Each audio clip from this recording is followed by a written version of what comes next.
আমি তোমাকে নামাজ পড়ার জন্য আমি আল্লাহ নির্দেশ দিয়েছি, যাকাত দেওয়ার জন্য আমি আল্লাহ নির্দেশ দিয়েছি, হজ করার জন্য আমি আল্লাহ নির্দেশ দিয়েছি।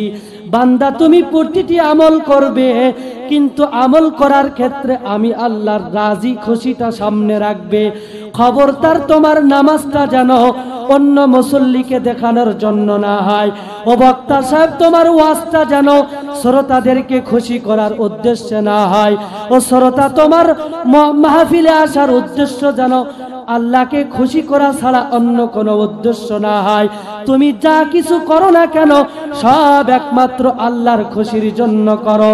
আল্লাহর খুশি ছাড়া যদি কোনো কাজ করি, আর ওই আমলটা যতই বড় হোক না কেন, সংখ্যায় যত বেশি হোক না কেন, ওটা আল্লাহ রব্বুল আলামিন কিয়ামতের ময়দানে মিজানের পাল্লায় উঠাবে না।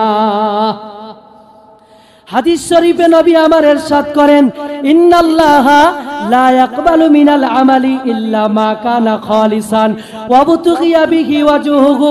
মায়ার নবী আমার ডাক দিয়ে বলেন, উম্মত, তোমরা দুনিয়াতে আমি নবীর পাগলে পড়িয়া, আমি নবীর আদর্শ লালন করিয়া অনেক আমল করার চেষ্টা করবে। 5 ওয়াক্ত নামাজ পড়ার চেষ্টা করবা, যাকাত আদায় করবা, হজ আদায় করবা, অনেক মানুষদেরকে, দুস্থ মানুষদেরকে সেবা শুশ্রূষা করার চেষ্টা করবা। খবরদার প্রত্যেকটা ইবাদতের ক্ষেত্রে যেন আমি আল্লাহর খুশি হয়।